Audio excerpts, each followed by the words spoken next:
And I would generally guarantee on a good lease program, if you do 25 to 35,000 kilometers a year, you are probably better off leasing that vehicle and turning it in that 3-year time frame than the person who pays cash for it and comes back and wants to trade in their vehicle.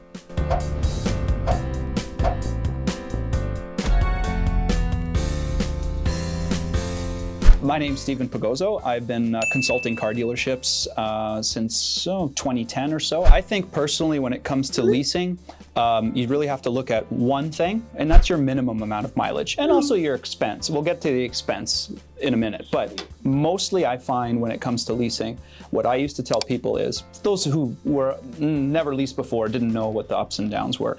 I always say the best way to own a car is to not own it, and that's to lease it. But if you're my mom and you drive 5,000 kilometers a year, I don't think that's a right idea to do a lease. For sure, a long-term ownership is fine because that car in 10 years is only going to have 50, 60,000 kilometers. I always ask customers this who don't know leases, what happens to your leased vehicle after it's been hit? When you bring it back, do you have to go to the auction and pay the difference? Because now that's going to be worth less. And when it goes to an auction, and that's what happened, leased cars get dropped off at a store, they then get taken to an auction, and someone buys that, a third party, a pre-owned store or what have you. If they pay 10 for the car, but the lease residual said 13.8, who loses $3,800? It's the leasing company. So thereby the customer has no liability whatsoever because they don't own the vehicle. But I think a lot of customers like the ownership. They like the idea of not renting a vehicle. And I think that's what a lot of people have trouble with leasing. But if you see leasing as I'm just leasing this tool, like anything else, to get from point A to point B, and chances are in 3 or 4 years I'm going to replace it anyway, why not do a 3 and a 4 year lease? Don't have to worry about selling your car, negotiating. No one likes negotiation. No negotiation had. Let's say you go over mileage on your lease. What's going to happen? Well, actually, before you take your lease, they'll tell you if you go over mileage how much it's going to cost you. And herein lies the thing. A customer came in to me one day, was dropping off his lease, and he said, Steven, I'm really sorry. I went over mileage on the car. And I was just like, oh my God, Nick, what were you thinking? And I kind of had a laugh. And then he looked at me realizing, oh, he's not being, I'm not being serious. I'm like, no, not at all. I'll tell you this. One of the things I said to him was, if you can imagine you have some kilometers left on the table on a lease, 5,000, 10,000, do you get it back? Well, you don't get it back.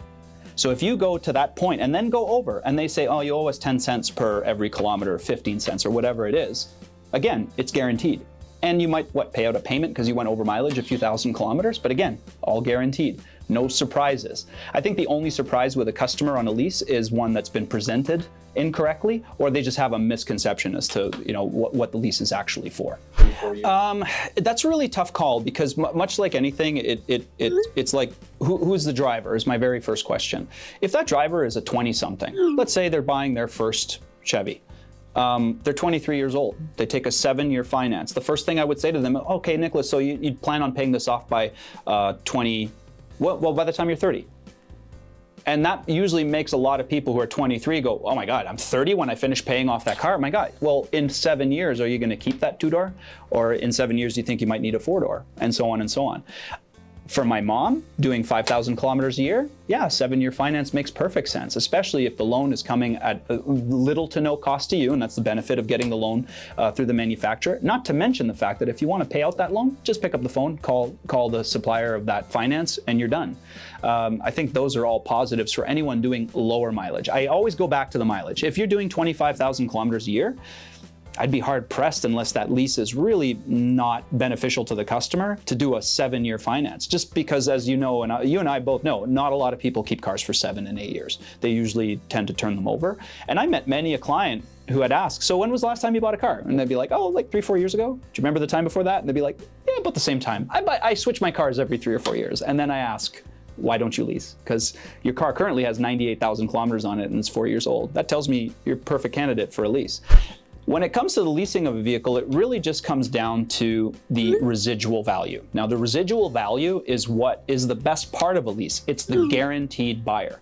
Anyone trying to sell their own vehicle, understands that having someone to guarantee to take the car back is great.